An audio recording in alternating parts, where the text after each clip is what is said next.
In today's video, I want to demonstrate a really simple exercise that's a PAILs and rails for hip extension. Most people, when they extend through their hip or when they think they're extending through their hip, they're actually extending through their low back. And this can be very problematic for people in sports where you need to run and take long stride lengths like hockey, baseball, soccer, pretty well any sport you can think of.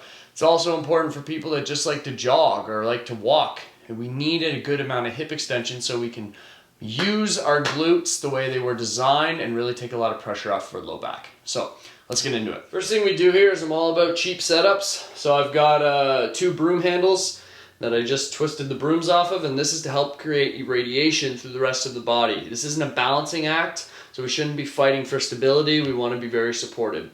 The other thing I have here is I have a piece of paper under my knee, and that's just to help with the slide. I'll show you how to utilize this in a second. What we're going to do, the first thing of any PAILs and rails, is we need to find a 2-minute passive stretch. Now, the passive stretch should be on the hip flexor because that's what we're stretching.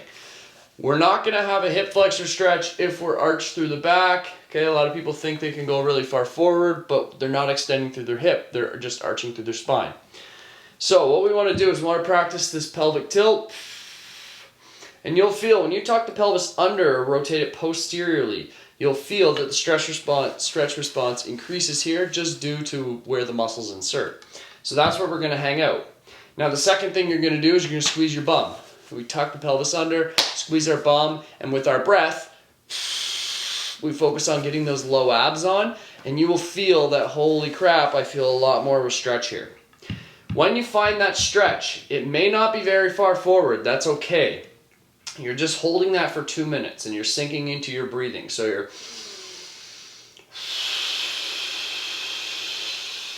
okay, the breathing has to have lots of intent. I want long exhales and really trying to increase the stretch response as much as you can. Let's say we fast forward and 2 minutes is up. We do a 10-second PAILs ramp up, which means that I am pulling this front foot back, okay, isometrically, so it's not moving, and I'm pulling this knee isometrically forward. So nothing actually slides, but the forces are going that way. When I do that, I lock everything in, squeeze everything I told you to before, and we're trying to slide the back knee and the front heel together. We're holding this building up 10%, 20%, 30%, 40%. By 10 seconds, you should be at 100% max intensity.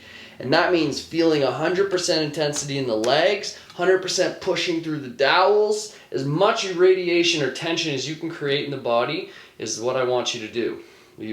Once you get to 100%, you hold your max effort for 10 seconds. So I'm talking right now to show you, but you should not be able to talk. You should want to be stopping the exercise immediately if you're doing this right. Let's say you've ramped up to 100%, you've held your max effort for 100%. Now what we do is our rails. So our rails looks like this. We breathe in, exhale all our air out, sniff a little air in to fill ourselves up, and we're going to start to either push this knee backwards without losing the bum or the low abs, so we don't arch. Without losing that, we're going to push this knee backwards, and we can also think about pulling ourselves forwards with the front leg. If you're doing this right, the stretch should be crazy intense, and then you're holding that for 10 seconds, 20 seconds, whatever we have in your program. You're breathing, you're squeezing your glute, you're squeezing your low abs, and this stretch is screaming at you. After 20 seconds or whatever we say in your program, you relax, you stay in it for 3 quality breaths, and that would be the end of 1 round. There's no given number of reps that you need to complete this for. It's very much due to what is in your programming.